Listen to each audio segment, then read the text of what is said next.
You know it's going to be wild when the disclaimer should read, "Warning, may cause uncontrollable cringing." I'm Ethan Blake, and tonight we're unpacking another moment in public humiliation disguised as a press event.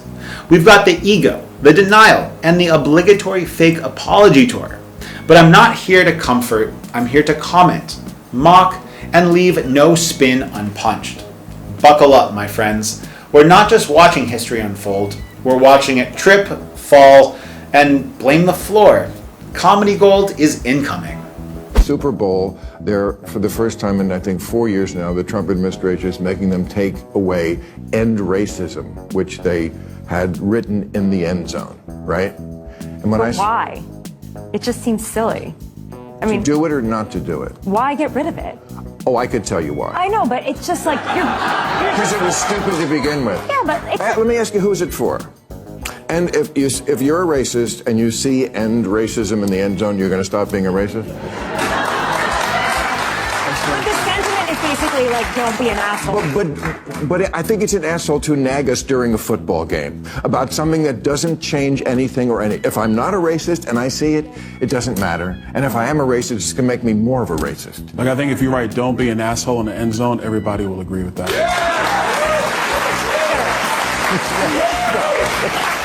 The problem is, we all think the other guy's an asshole. And no one thinks. I saw the Government Accounting Office, that's not the Trump administration, said in the last 20 years, I think it was something like 2.2 trillion. Well, it was a little less than that, but in trillions of improper payments. This is trillions, not billions. What could we have done with that money? In 2023, it was 236 billion of improper payment. So it's not like this does not have to be done. They couldn't put dwarfs because this is just so typical of the left. The progressives always finding a way to find their way back to doing something not progressive. These days, Bill Maher sounds less like a traditional liberal talk show host and more like an unexpected defender of Donald Trump. Hard to believe? The same guy who built his brand mocking Republicans is now aiming his sharpest critiques at the left. But here's the real twist. He's not just agreeing with Trump on a few common sense policies, he's going after the anti-Trump media for their non-stop obsession with tearing him down. So, is Maher turning MAGA? Watch this clip and decide for yourself. You might be surprised. These college kids are doing that we're excusing because they don't know what they're talking about, as if a Yale education isn't better than whatever's happening for these Tiki Torch IT guys who are in Charlottesville. Bill Maher is holding nothing back. In a recent segment, he delivered a searing rebuke of the political left and the so-called woke media for their stunning silence on the rise of anti-Semitism across American college campuses. While specific chants like "death to the Jews" at Yale remain unverified, Maher pointed to real and troubling incidents elsewhere. At Northeastern University, for example, a pro-Israel counter-protester provocatively shouted, "Kill the Jews!" an act that led to the arrest of over 100 peaceful demonstrators. Maher also condemned the "Death to America" chants heard at a rally in Dearborn, Michigan, stressing that such language has clearly crossed a dangerous line. He didn't hold back when naming elite institutions like Harvard and UPenn, slamming their weak responses to anti-Semitic behavior and accusing them of enabling extremists under the guise of social justice. Maher's message was loud and clear. Silence in the face of hate, no matter which side it comes from, is unacceptable. In a time when moral clarity is often clouded by tribal politics, Maher is challenging his own side to take a stand. Bigotry must be called out boldly and consistently, regardless of partisan affiliations. Now that the campus protesters are finally packing up their tents and delousing their hair, it's time for the media to admit that they blew the whole thing way out of proportion. Because as always with media these days, they don't cover what's most important, just what's most fun to watch. Bill Maher is locked, loaded, and aiming straight at the legacy media. And he's not pulling any punches. He's calling them out for what they've become. Professional panic merchants who spiral into hysterics over every half-sarcastic comment Trump makes. Take this example. When Trump jokes about running for a third term, instead of laughing it off or rolling their eyes, the media explodes. They scream about the death of democracy, sound alarms about fascism, and plaster the dictator label all over the headlines.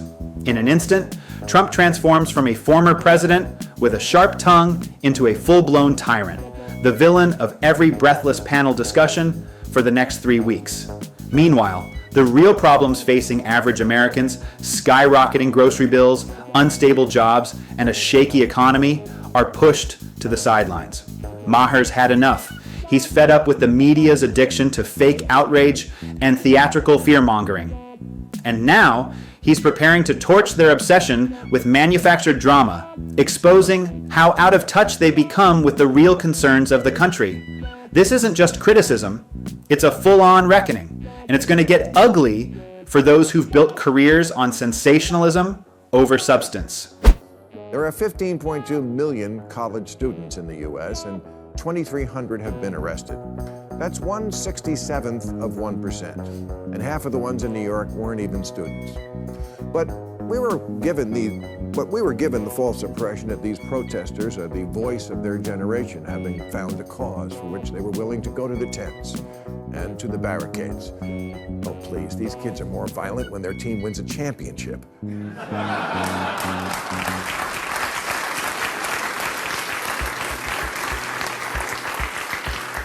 A Harvard youth poll proved it. They asked people 18 to 29 what issues mattered most to them, and out of 16 choices, Palestine came in 15. The vast majority just wanted to do what they went to college for in the first place, to experiment with being a lesbian. Bill Maher doesn't just call out the media, he brings the receipts and names names.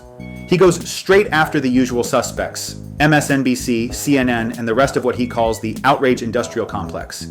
His prime example? The over-the-top, wall-to-wall coverage of college campus protests related to the Israel-Palestine conflict. According to these networks, you'd think every student across America had dropped everything to riot, wave flags, and lose sleep over foreign policy.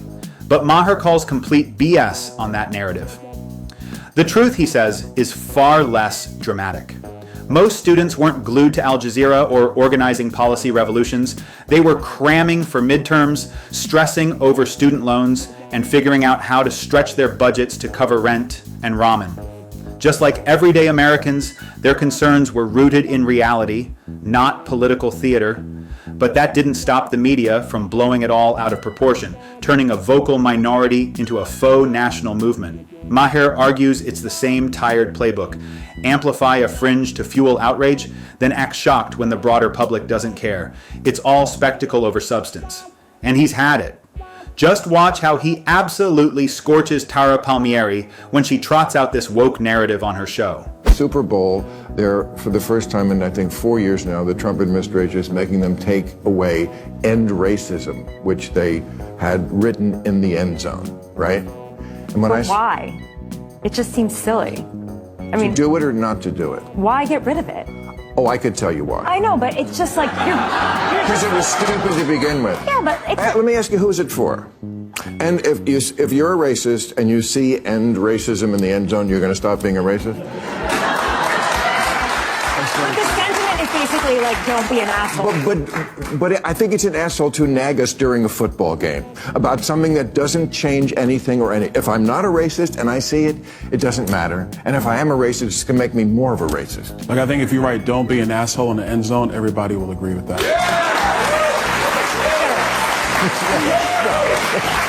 The problem is, we all think the other guy's an asshole. No one thinks. But Bill Maher doesn't stop at criticizing the media's obsession with exaggeration. He goes full force against their non-stop promotion of woke theatrics too. And this time, he's swinging hard. Maher openly ridicules the hollow virtue signaling that's become the left's go-to tactic, calling it out live, in front of the very people who champion it. He tears into the empty, feel-good gestures that are more about comforting elites than creating real solutions. One of the most cringeworthy examples? The NFL's Super Bowl stunt where they painted "end racism" in the end zone. Maher didn't hold back, pointing out the absurdity of thinking that writing a slogan on a football field does anything to actually combat racism. It's shallow, performative, and, as he put it, downright insulting to those who genuinely care about systemic change. The studio audience laughed, but you could see the discomfort on Tara Palmieri's face as Maher dismantled the illusion. He hammered home a brutal truth. Symbolism without substance is meaningless. America isn't asking for catchy phrases or empty displays. It's asking for real progress. And Maher made it clear that people are growing tired of the noise, the posturing, and the circus of fake activism. I saw the Government Accounting Office, that's not the Trump administration, said in the last 20 years, I think it was something like 2.2 It's $3 trillion. Well, it was a little less than that, but in trillions of improper payments. Yes. This is trillions, not billions. What could we have done with that money? In 2023, it was 236 billion of improper payment. So it's not like this does not have to be done. But the media's failures go far beyond being woke or exaggerating every headline. They're also guilty of something far more dangerous, deliberately ignoring blatant corruption under President Biden. Bill Maher didn't hesitate to rip the cover off a scandal the legacy media has conveniently buried. He cited a jaw-dropping stat that should have dominated front pages for weeks: $236 billion in improper payments under Biden's administration. That's not some minor accounting slip. It's an enormous pile of taxpayer money either mishandled, lost, or outright vanished. And what did MSNBC, CNN, and the rest of the alphabet networks do? Absolutely nothing. Silence. If Donald Trump had even hinted at mismanaging that amount, the media would have gone full apocalypse mode, complete with hour-long specials, ominous theme music, and countdown clocks. But when it's Biden, the questions stop. Maher didn't sugarcoat it. He called it what it is: journalistic malpractice. Because when the press stops being a watchdog and becomes a partisan PR machine, democracy isn't just at risk. It begins to decay. And what truly infuriated Maher? The media's even worse sin, dragging children into their performative woke politics and weaponizing them for narratives. On that front, too, Maher didn't hold back, and the hypocrisy was laid bare for all to see. Inclusion becomes promotion. And contrary to current progressive dogma, children aren't miniature adults wise beyond their years. They're morons.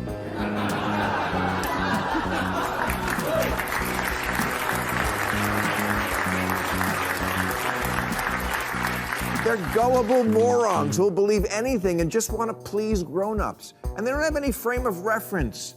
So they normalize whatever's happening. That's why endlessly talking about gender to 6-year-olds isn't just inappropriate. It's what the law would call entrapment, which means enticing people into doing something they wouldn't ordinarily do. For example, after 9/11, there were several cases of overzealous federal agents leading sad losers into terrorist plots, like the undercover FBI agent who got 7 out-of-work dudes in Liberty City, Florida, to sign on to a plot to bomb the Sears Tower in Chicago. Children are just that, children. They deserve the freedom to grow, to make mistakes, to explore the world at their own pace without being weighed down by the complex, divisive issues that even adults struggle to navigate. But the modern left, aided by their allies in the woke media, seems determined to strip away that innocence. Politics is being shoved into every aspect of childhood. Movies, cartoons, video games, and even toys are no longer about fun or imagination. Instead, they've become tools for ideological indoctrination, aimed at shaping young minds before those minds are even ready to think critically. Bill Maher is pushing back hard against this trend. He's raising his voice against what he sees as a deliberate attempt to politicize childhood under the misleading banner of progress. According to Maher, true progress doesn't mean dragging children into adult debates. They're not soldiers in a culture war. It means shielding them from those battles until they're old enough to understand them. He's unafraid to say what many parents already feel deep down: let kids be kids, and stop turning childhood into a battleground for political agendas. Some lines should never be crossed, and this is one of them. They couldn't put dwarfs because this is just so typical of the left. The progressives always finding a way to find their way back to doing something not progressive. You'd think the most progressive thing would be get people jobs, and dwarfs want to work. And He's like an honest golden employment opportunity for dwarves. There's not that many scripts that come down the pike. No, there's 7 of them. That has, and there's 7 dwarf jobs here. But because I think it was Peter Dinklage said this is, this is not right. This is demeaning. And they were like, what? We just want to work. We're dwarves. So, ho, ho, ho. Bill Maher didn't just stop at the media, he turned his flamethrower on woke Hollywood as well. In a scathing takedown, he blasted their latest display of performative virtue, the decision not to cast actual dwarf actors in the upcoming Snow White remake in order to avoid perpetuating outdated narratives. The irony, as Maher pointed out, is staggering. In their rush to signal moral superiority, Hollywood ended up harming the very community they claim to defend. Talented dwarf actors, professionals like Peter Dinklage, already face massive challenges landing roles in an industry obsessed with tall, conventional leading men. And instead of offering them opportunities, Hollywood chose to erase them altogether, just to win favor with the woke crowd. It's hypocrisy dressed as progress, cruelty masked as compassion.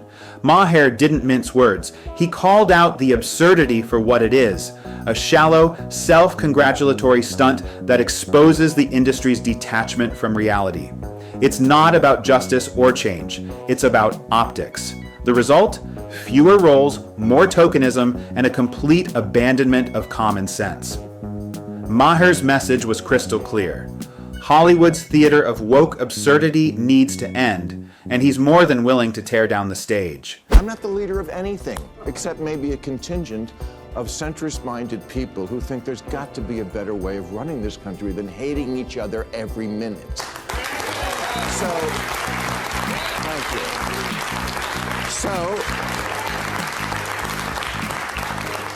So meet up in person. Maybe it'll be different. Spoiler alert, it was.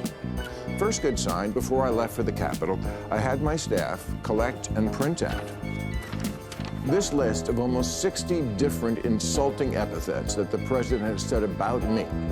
Things like stupid, dummy, lowlife dummy, sleazebag, sick, sad, stone cold crazy. Really a dumb guy, fired like a dog, his show is dead. There's 60. I brought this to the White House because I wanted him to sign it, which he did. Believe it or not, Bill Maher eventually found himself walking through the halls of the White House, not as a protester, not as a critic, but as a guest. After publicly defending some of President Trump's more common-sense policies, the reaction from his liberal peers was swift and vicious. Old friends turned cold, colleagues launched attacks, but Maher, true to form, didn't flinch. He's never been one to march in lockstep with any political party, and he's certainly not about to start now. Has he officially gone MAGA? He hasn't said, and let's be honest, he probably never will. Maher has always prided himself on being politically independent, refusing to be boxed in by labels or tribal loyalty. Still, judging by the tone of his commentary, the fierce critiques of the left, and his unapologetic truth-telling, the shift is hard to ignore. So, what do you think? Is Bill Maher genuinely moving to the right, or is he simply one of the last remaining liberals who hasn't lost touch with reality? Let us know your thoughts in the comments below. We want to hear from you. Thanks for watching, and as always, we'll see you in the next one.